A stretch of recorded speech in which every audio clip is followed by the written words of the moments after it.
उनका अपना निर्णय है, अपनी पार्टी है, और इससे ये स्पष्ट हो जाता है कि ये अवसरवादी लोग हैं, इनकी कोई विचारधारा नहीं है और ये राष्ट्र के लिए खुद सत्ता पर कैसे बना रहा जा सकता है, इस मानसिकता से काम करने वाले लोग हैं। इनका न देशवासियों से कोई सरोकार है, न देश के साथ में कोई सरोकार है। हम सत्ता पर कैसे बने हो के ऐशो आराम भोग कर सकें, उसके लिए लोग बने हुए हैं ये पार्टियां। इंडिया गठबंधन है, आप पार्टी कह रही है कि अगर कांग्रेस को अकेले ही चुनाव लड़ना है तो हम ये देखेंगे कि घटक इनके साथ बनाना है नहीं बनाना है, आने वाली मीटिंग में शामिल होंगे या नहीं होंगे, ये फिर सोच विचार है। शायद ये हो सकता है कि वो इस दल से, घटक दल से अलग हो जाए।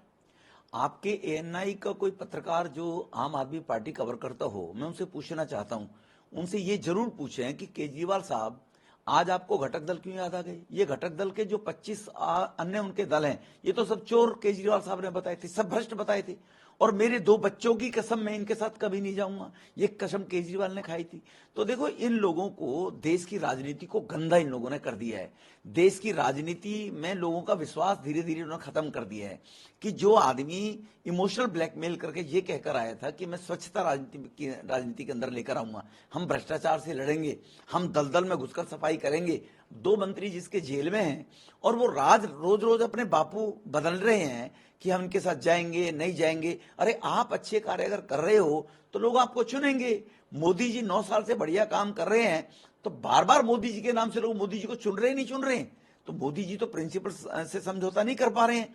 तो इसी प्रकार से ये कांग्रेस के हेड और इनके जो घमंडिया गठबंधन के लोग हैं, इन लोगों के विचार करना चाहिए और देश को, इनको बड़े सीरियसली लेना चाहिए, देशवासियों को। लेकिन ये जो कहा जा रहा है कि अगर कांग्रेस दिल्ली में अकेले चुनाव लड़ेगी तो इंडिया गठबंधन की मीटिंग में जाने का कोई मतलब ही नहीं है, लेकिन अंतिम फैसला पार्टी के जो आला कमान है वो लेंगे, तो अभी से दरारें दिख रही हैं।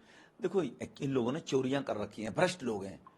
मोदी साहब रहेंगे तो इस कमिटमेंट के साथ देश के लोगों ने मोदी साहब को 14 में चुनाव जिताया था कि वो देश में भ्रष्टाचार को समाप्त करेंगे। इस तरफ वो बढ़ रहे हैं। 140 करोड़ का देश है, अलग अलग विचार के लोग रहते हैं, लेकिन जहां तक 50, 60, 70% मोदी साहब ने इस पे इन चीजों पर काबू किया है, भ्रष्टाचार पर। लेकिन आने वाले समय में और टाइम लगेगा। अब वो और आगे आने वाले कामों की नींव रखेंगे तो कहीं ना कहीं ये अपना विश्वास क्यों नहीं पैदा करते हैं लोगों के बीच में जाने के बाद। और अगर इन्होंने इस जो घमंडिया गठबंधन है, इसमें रहना है नहीं रहना है, ये इनके चरित्र को उजागर करता है। ये इतने बढ़िया लोग हैं, मैं फिर दोहराना चाहता हूं, तो अपने चेहरों को लेकर लोगों के पास जाइए ना। कांग्रेस भी पिछले 60 साल में 35 और 37% पर आज देश में करती रही थी, कभी बहुमत नहीं मिला था। लेकिन मोदी साहब हैं, वो आज 56-57% दिल्ली में पिछली बार लोगों ने उनको जो समर्थन दिए है, वो इस बात का द्योतक है कि लोग मोदी साहब को चाहते हैं और अब मोदी साहब पर ही विश्वास है देशवासियों को। बाकी लोगों का चरित्र इनका सामने आ गया है।